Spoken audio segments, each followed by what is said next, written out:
ensemble pour commencer. Seigneur, nous te remercions pour cette occasion de nous réunir. Merci que Dieu est avec nous et que tu es avec les autres qui espèrent être avec nous aujourd'hui. Et nous voulons te remettre ces moments ensemble, que tu viens à notre rencontre. Que nous puissions laisser de côté les choses qui nous inquiètent, qui nous perturbent. Et que nous puissions vraiment nous concentrer sur toi.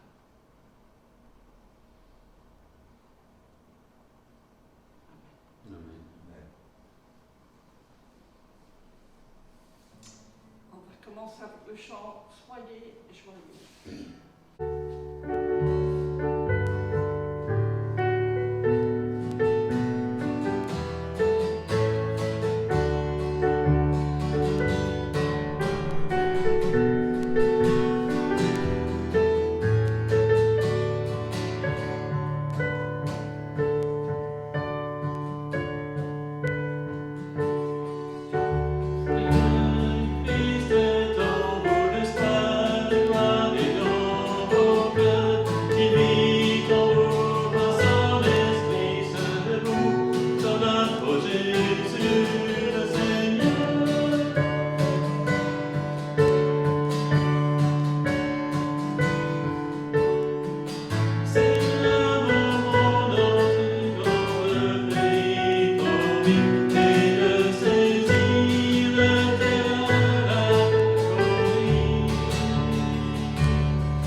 Peut-être vous comme moi vous sentez faible ce matin. Quand même. Et nous vivons dans un monde où les plus forts, avec les mieux armes, semblent toujours gagnants. Afghanistan, Myanmar, d'autres endroits dans le monde où on utilise la force pour gagner, pour conquérir.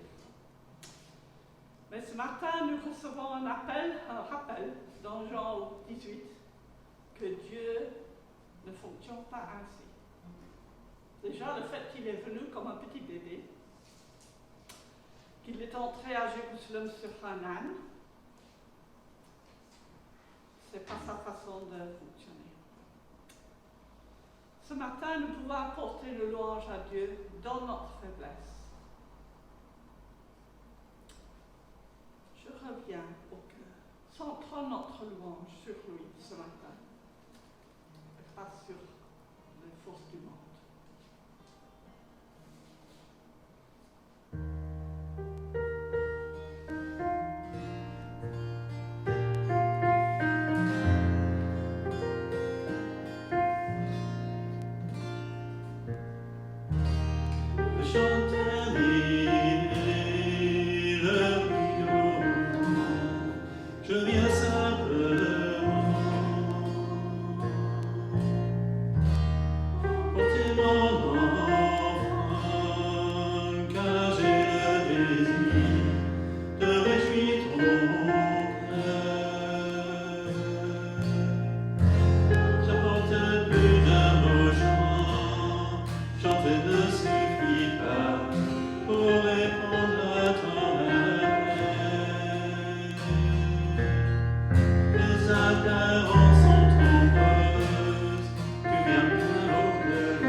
Seigneur, ce matin, nous voulons te louer. Nous voulons nous approcher de toi en te disant merci que tu es avec nous dans nos faiblesses. Même si, aux yeux du monde, l'effort gagne, nous savons que ce n'est pas la vérité. Merci Seigneur pour cette rassurance de ta part. Que tu es le gagnant.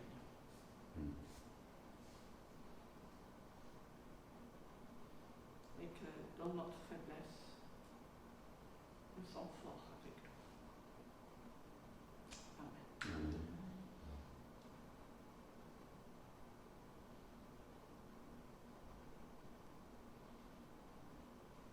Oui, Seigneur, je veux te glorifier encore ce matin, Seigneur. Car tu sais que je tombe souvent, Seigneur, et tu es toujours là pour me relever. Merci pour tes bontés, Seigneur. Prends toute ma vie et change-la à ta façon, Seigneur, et non à ma façon. Amen. Amen.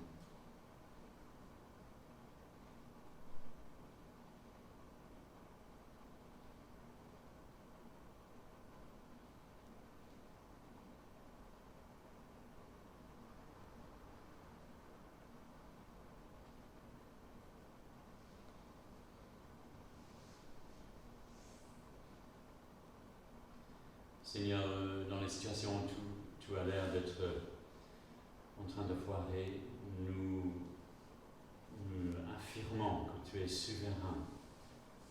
Nous prions pour la situation en Afghanistan. Nous prions pour la situation en Haïti. Seigneur, tu es souverain. Nous prions que tu interviennes. Amen.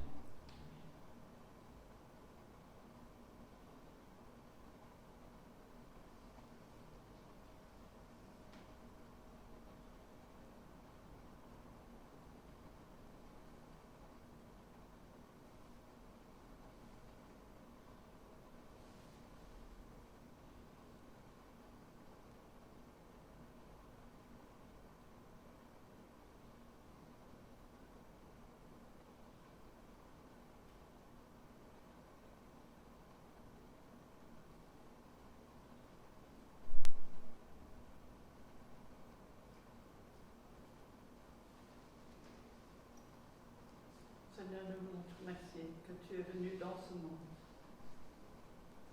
et que tu es allé jusqu'au bout, jusqu'à la mort, pour nous montrer que tu as le pouvoir. Tu es allé jusqu'à la résurrection pour montrer qui a le vrai pouvoir dans ce monde. Merci Seigneur. Amen.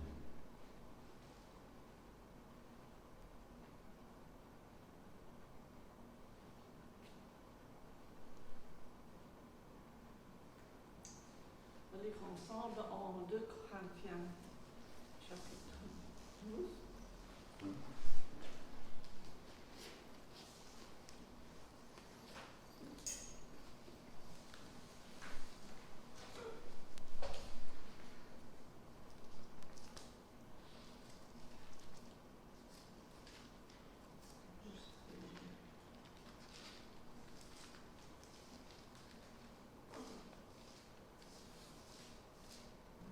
Verset 9 et 10.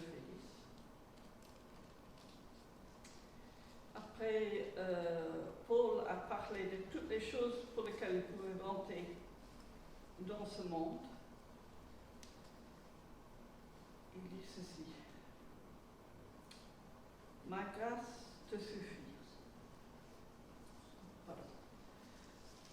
Je vais commencer avec verset 8, sinon ça n'a pas de sens. Au sujet de cette épreuve, j'ai prié par 3 fois le Seigneur de l'éloigner de moi. Ça c'est là, je sais pas, j'ai commencé en plein milieu du tout. Dieu, en verset 7, Dieu m'a imposé une épreuve qui, telle une écharpe, tourmente mon cours. Au sujet de cette épreuve, verset 8, j'ai prié par 3 fois le Seigneur de l'éloigner de moi, mais il m'a répondu. Ma grâce te suffit. C'est dans la faiblesse que ma puissance se manifeste pleinement. C'est pourquoi je me vanterai plutôt de mes faiblesses, afin que la puissance du Christ repose sur moi. Je trouve ainsi ma joie dans la faiblesse, les insultes, la détresse, les persécutions et les angoisses que j'endure pour le Christ. Car c'est lorsque je suis faible que je suis réellement fort.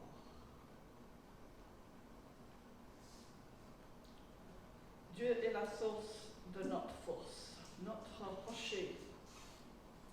Nous allons voir dans le passage que lui, il n'est pas dérouté par les choses qui lui tombent dessus, mais il reste stable dans le jardin de Gethsemane, mais il reste stable aujourd'hui.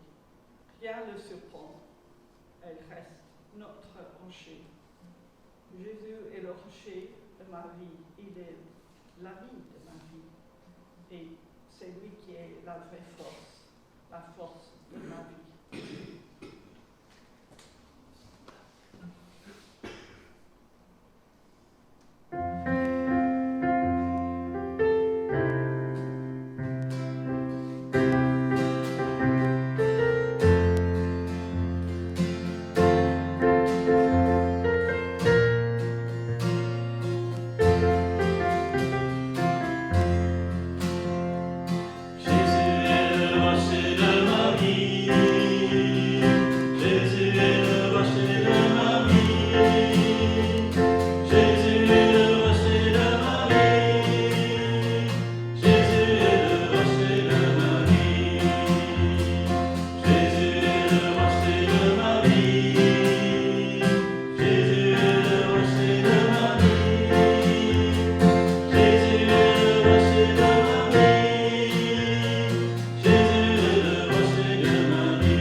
Dans ces moments de faiblesse, comme société, comme Église, personnellement, dans nos familles et individuellement, nous avons besoin de connaître Jésus comme notre rocher, notre force.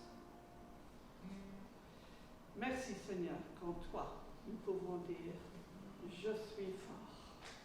Merci d'un cœur reconnaissant.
Seigneur, merci pour cette occasion de regarder tout dans ta parole ensemble.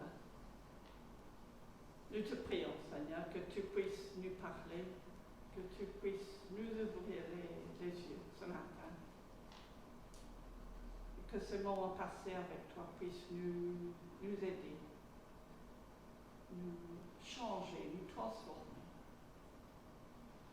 pour ta gloire, Seigneur. Amen. Amen.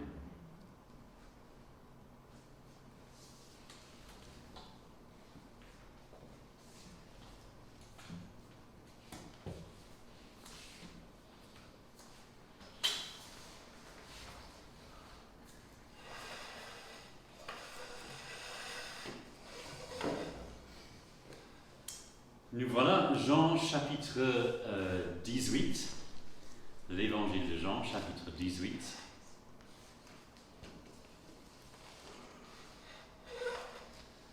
Et les choses vont tourner mal. Nous sommes effectivement en train de poursuivre les prédications dans tout l'évangile de Jean et on arrive maintenant à l'arrestation de Jésus. Jean 18. Les forces du mal vont s'unir pour faire tomber ce rabbi irritant qui a offusqué les autorités et déstabiliser le bon fonctionnement du système en moins de 3 ans. Il faut mettre fin à cela. Fort heureusement pour les autorités, un des siens, et pas n'importe quel, mais quelqu'un du cercle intime des disciples, s'est changé de veste pour proposer de l'aide aux autorités. Voilà enfin un moyen de faire tomber ce mouvement et retrouver l'équilibre entre les autorités juives et romaines. Alors, c'est l'heure sombre pour Jésus.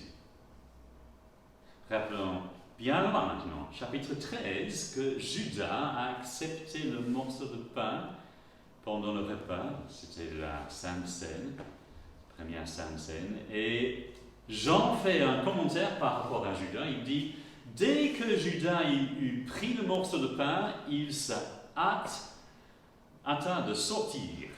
Et puis il dit, il faisait nuit. Et Jean parle figurativement. Quand il dit il faisait nuit, ce n'est pas simplement qu'il faisait nuit. Il fait sombre. C'est une heure sombre. Et tout comme Jésus disait qu'il faut travailler pendant qu'il soit jour. Alors, ce jour-là, c'était un jour de nuit. Pour Judas, la planification et l'exécution de son plan et en collaboration avec les forces maléfiques font partie des jours sombres la nuit. Ils vont réussir, non? Alors, le mal gagne. Ils vont réussir à arrêter Jésus, même mettre la mort. Pas si vite. Pas si vite, parce que la manière que Jean raconte l'histoire nous laisse avec une autre conclusion.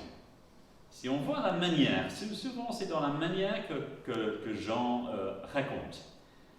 Bon, les autorités s'unissent pour stopper Jésus, mais qui gère ces moments sombres dans l'histoire? Qui est au contrôle?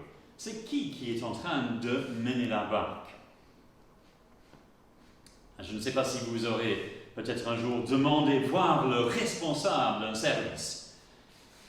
Les fonctionnaires n'aiment pas quand on demande à voir le responsable au service. Mon ami à Bruxelles est entré dans la commune à Scarbeck pour une demande simple. Il a été traité sans respect par le fonctionnaire. Alors, il a exigé voir le responsable, celui qui gère le bureau. Finalement, il a eu gagné cause, ce qui est impressionnant.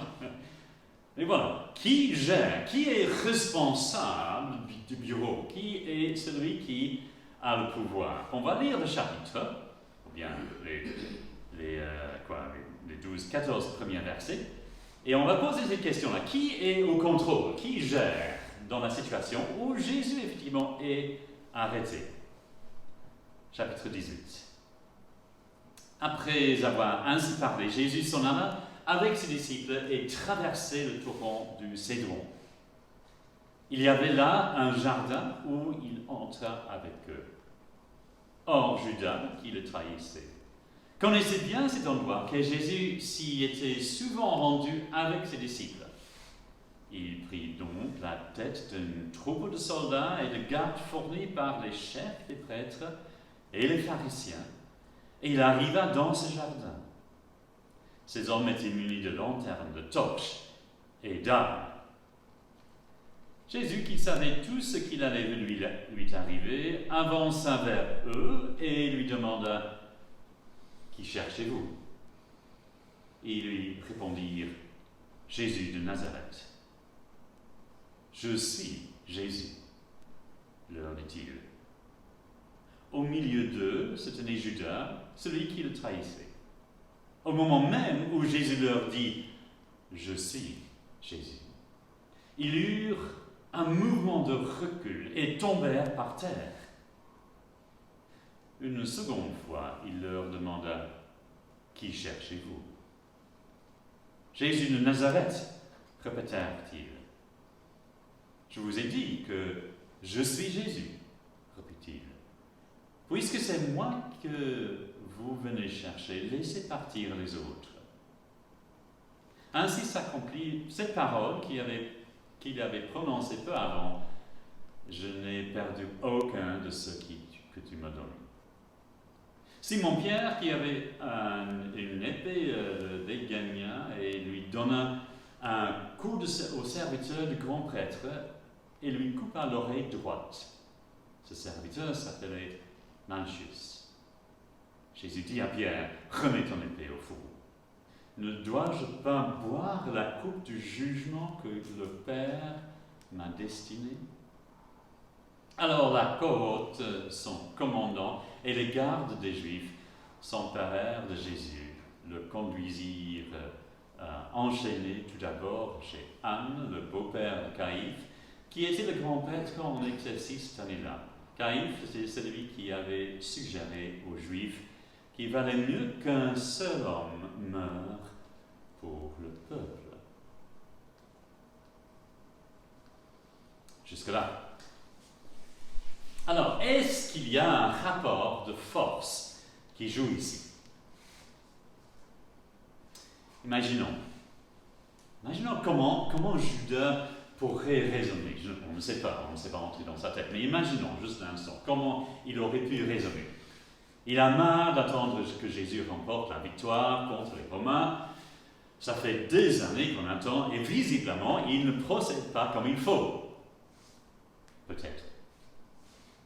Il ne rassemble pas les forces comme il faut, il ne motive pas la foule comme il faut. D'ailleurs, les foules sont plutôt diminuées. Il n'a pas de stratégie cohérente. Assez, c'est assez, il faut admettre que cela ne marche pas et stopper maintenant. On trouverait un vrai leader plus tard, peut-être. En plus, profitons de la situation et changer de côté. Nous ne savons pas. Mais c'est possible. Mais ce qu'on sait, c'est que Judas va chez les autorités qui sont heureux de recevoir le traître. Bon, il faut un plan. Judas va guider les gardes vers Jésus. Alors, prochaine question. Quelle serait la force, une force raisonnable pour aller chercher Jésus, ce rabbi itinérant? Je dirais peut-être un juriste, une ou deux gardes du temple, pour être sûr, mais ça va, hein? Pas de problème. Voilà le verset 3. Verset 3. Deuxième partie du verset 3. Il y a des gardes dans le temple, fournis par les chefs des prêtres et les pharisiens. D'ailleurs, c'est deux groupes différents. Les deux partis religieux s'assemblent ensemble contre Jésus. Encore une fois, on trouve ça à plusieurs reprises dans l'évangile de Jean. Unis dans l'opposition à Jésus pour l'arrestation. Mais ce n'est pas fini. Verset 3. Il prit donc la tête d'une troupe de soldats. Alors, ce sont les soldats romains.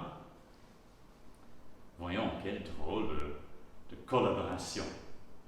Toutes les autorités terrestres, les chefs des prêtres et les pharisiens, avec les autorités romaines. Autrement dit, ils mettent le paquet. Ça, c'est de la force. Verset 12, on voit qu'il s'agit d'une cohorte et son commandant. Donc, une cohorte, c'est jusqu'à 760 de l'infanterie et 240 de la cavalerie. Bon, évidemment, 1000 soldats ne peuvent pas rassembler dans ce jardin d'oliviers comme ça. Alors, on estime que peut-être c'est une partie. N'empêche, c'est impressionnant.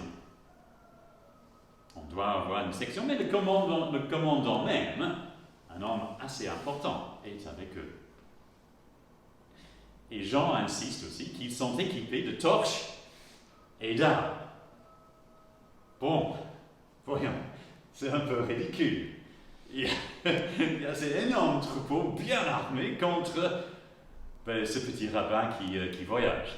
C'est ridicule. qu'est-ce qu'ils ont en tête? Ils ne veulent laisser aucune opportunité, aucune occasion que ça. Non, il veut arrêter Jésus. Il veut.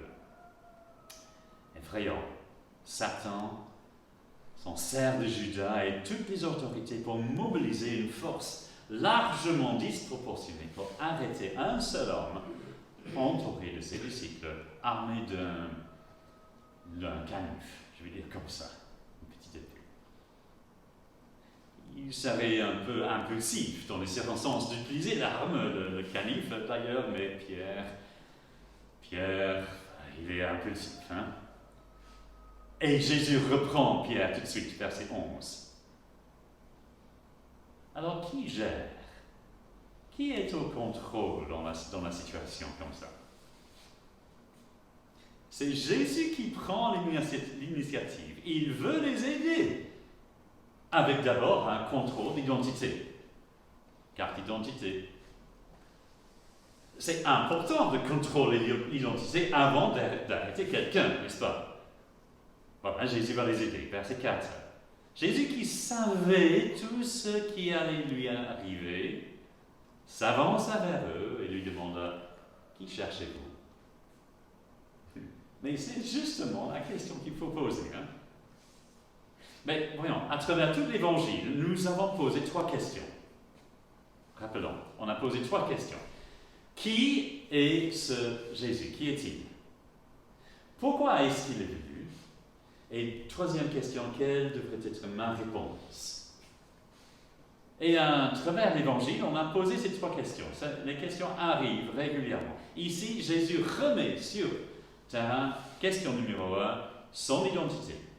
Identité, rôle et réponse. Il met son identité. C'est essentiel de comprendre qui il est. Alors Jésus insiste de nouveau 2 fois lors de l'arrestation. Son identité est essentielle. Et voilà la réponse, verset 5. Jésus va encore employer le formulaire habituel. Je suis. Je suis. C'est repris de l'Exode pour insister sur sa divinité. C'est l'homme Jésus de Nazareth et le je suis qui s'est présenté à Moïse dans l'Ancien Testament avant de sauver le peuple d'Israël. Le je suis. Mais question de force. Quand Jésus annonce son identité, que se passe-t-il? Que se passe-t-il pour les soldats et les gardes? Cette force, je vais dire, satanique des autorités du monde, tout ensemble. C'est dingue. Verset 6. Au moment même où Jésus leur dit « Je suis Jésus », ils eurent un mouvement de recul et tombèrent par terre. C'est un peu amusant, non? Voilà, toute cette armée, enfin, c'est des sections de l'armée, et Jésus dit, voilà, simplement, je suis Jésus, et il tombe en arrière par terre. Qu'est-ce que c'est? Des gardes armés, une délégation, une cohorte romaine. Il tombe par terre avec un mot de la bouche du Fils de Dieu. Il ne s'agit pas ici d'un rapport de force. Il ne s'agit pas d'un bras de fer entre le Fils de Dieu et les forces du mal. Et on est en train de voir, mais qui va gagner? Non, il n'y a même pas de compétition. Jésus est tout-puissant. Point. C'est lui qui gère. C'est lui qui fournit chaque étape. C'est lui qui est en train de céder aux autorités. C'est lui qui est en contrôle. Il va se laisser emporter par les hommes.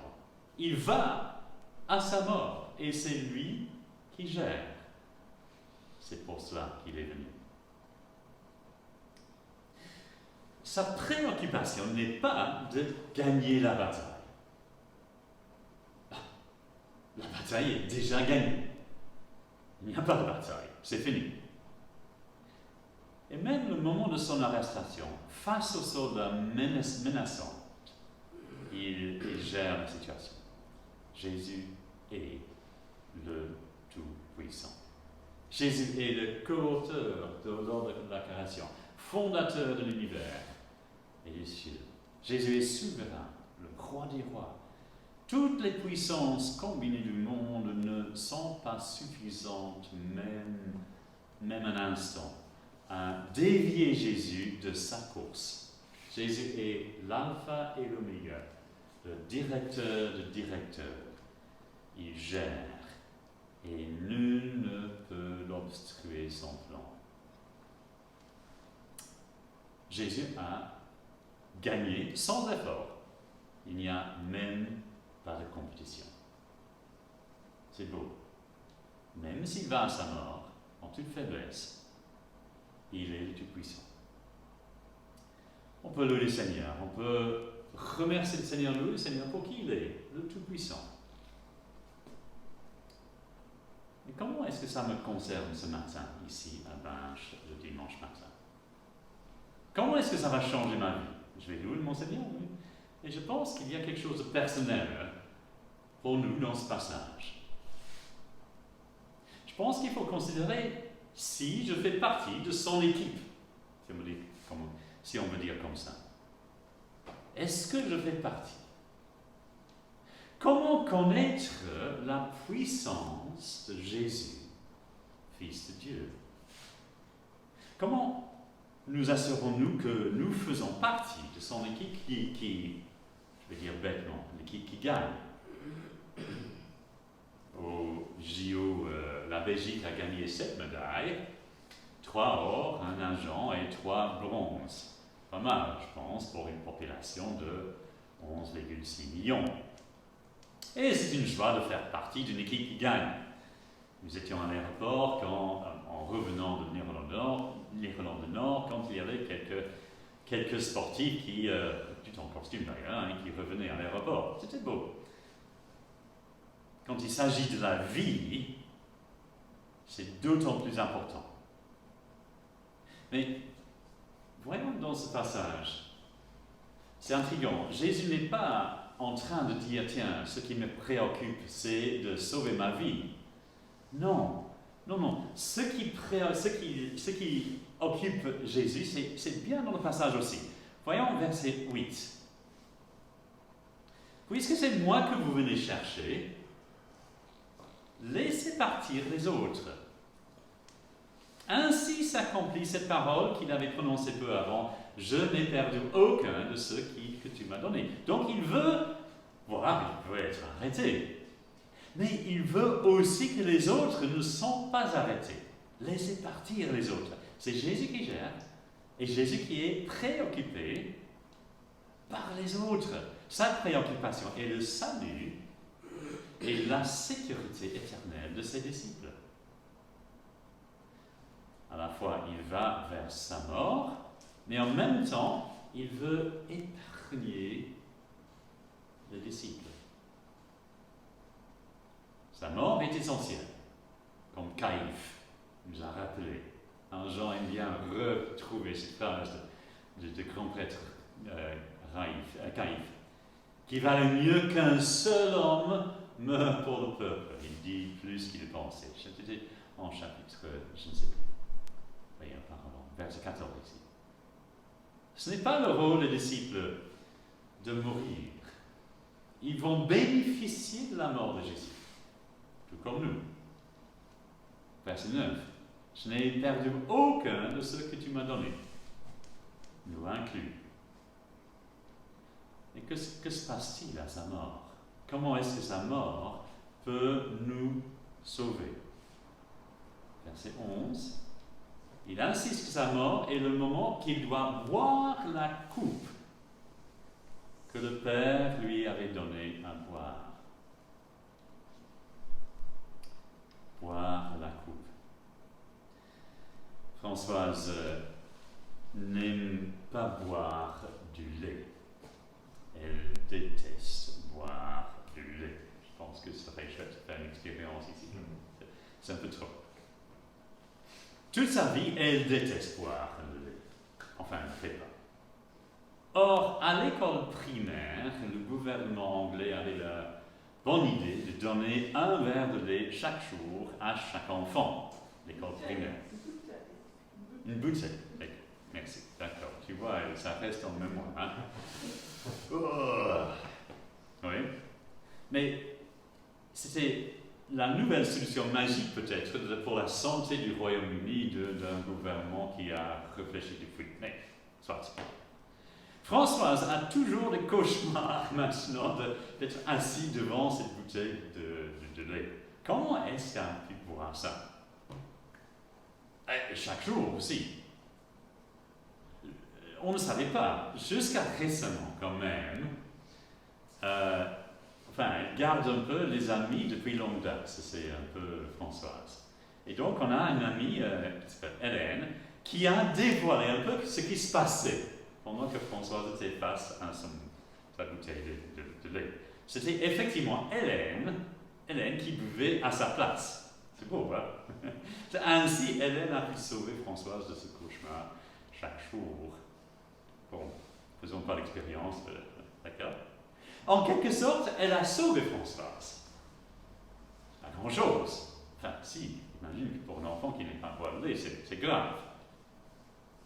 Mais ici, c'est autre chose. La coupe que Jésus devrait boire n'était pas une bouteille de lait. C'était la coupe du jugement. Et la version Sommer précise avec raison que c'est la coupe du jugement. Le prophète Ésaïe en parle dans l'Ancien Testament. Il dit « Le châtiment qui nous donne la paix est retombé sur lui. » Jésus. Il précise, c'est pour nos péchés qu'il a été percé, c'est pour nos fautes qu'il a été brisé. Voyons, tout ce qui devrait normalement tomber sur nous est tombé sur Jésus. Il boit la coupe du jugement, à notre place, afin que nous soyons sauvés. Bon, constatons. Il y a un choix qui s'impose. Ou bien nous restons avec l'équipe du monde, avec les soi-disant grandes forces, les gardes de chaque religion, ou bien leur coalition de soldats, tout ce qui est force dans ce monde. Nous restons avec les forces du monde, mais les forces tombent en arrière, avec un mot, la bouche de Jésus. Ou bien nous nous humilions devant le roi des rois, nous regrettons, nous demandons pardon pour nos péchés. Et Jésus peut nous donner une nouvelle vie. Une nouvelle vie en Jésus. En Jésus. Ça, c'est la phrase qui est reprise dans le Nouveau Testament à plusieurs reprises. En Jésus, l'échange s'est fait. Il boit notre lait, notre jugement, et le jugement tombe, on peut dire comme ça. Il reçoit le jugement qui nous est dû. En Jésus, il paie mes fautes, et je reçois le pardon. En Jésus, l'échange est fait. Ma vie trouée, fautive, pour sa vie parfaite. En Jésus, je dépose ma force, qui n'est rien, et je reçois sa puissance en moi. Non pas que je peux faire avec sa force ce que je veux, non, mais que lui peut faire en moi ce que lui, il veut. Alors, pour ceux qui sont en Christ, c'est assez encourageant ce matin. Parce que les uns et les autres parmi nous qui admettons que nous n'avons pas de ce qu'il faut pour réussir dans la vie, Jésus dit, je vous donne ma force. En Christ, c'est lui qui effectue les changements. C'est lui qui mène notre vie avec sa puissance. Pensons un instant ce matin juste aux endroits où nous éprouvons peut-être un échec. Parce que les échecs sont là pour nous montrer effectivement que nous ne sommes pas aussi grands, aussi puissants, aussi parfaits. La vie scolaire est rarement une réussite à 100%. Notre vie de relation n'est jamais facile, y compris la vie conjugale. La vie estudiantine est peut-être une lutte permanente. La vie financière ou commerciale peut être une lutte en permanence aussi. La santé peut être un échec où nos actions ont pu aggraver notre santé. Notre vie de l'Église est rarement toute belle. Notre relation avec Dieu, dans notre propre force, est un effort à plaire à Dieu. Et ça ne marche pas. Il n'est pas très impressionnant. Attention, la vie en Jésus n'est pas une baguette magique qui va tout résoudre dans nos vies comme nous le voulons. Mais la vie en Jésus, vécue dans sa force, par sa puissance, peut dire qu'il va achever en nous ce que lui, il veut. Et ça, c'est différent.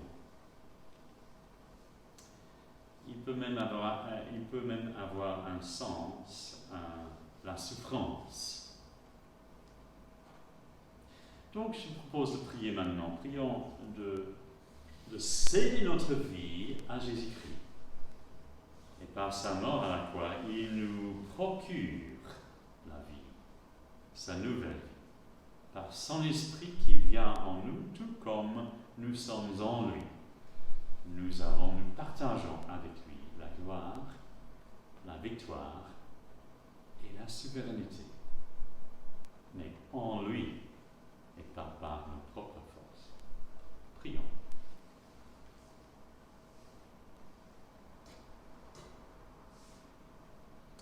Seigneur, ce matin, nous voyons clairement que tu es tout puissant et nous sommes loin de ça, nous sommes faibles. Mais Seigneur, nous voulons vivre nos vies pour toi, afin que toi, tu puisses vivre en nous et faire ce que tu veux de nos vies. Que nos vies puissent être des vies qui sont menées par toi, dans ta puissance, pour achever tes buts à toi. Nous prions, Seigneur, que tu nous donnes ta force, non pas simplement pour que nous puissions exercer nos vies comme nous voulons, mais que nos vies puissent s'accorder à toi. Et qu'en toi, Seigneur, nous puissions être sauvés, aussi vivre une vie qui plaît à toi. Amen. Nous allons chanter ce que Charles vient de dire. La force est en Christ. Peux-tu briser le péché, le pouvoir? La force est en Christ, la force est en Christ. Si dans ton cœur tu veux le recevoir, la force est dans le sang de Christ.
C'est vrai.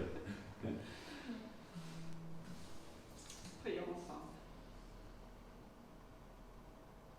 Oui, Seigneur, merci que notre force aujourd'hui ne repose pas sur nos qualités à nous, à notre santé, à notre qualification dans la vie, à nos études, à nos relations, à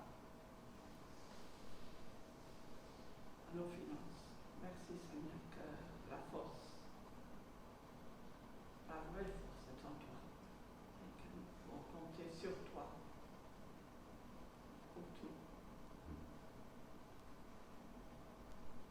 Seigneur, nous voulons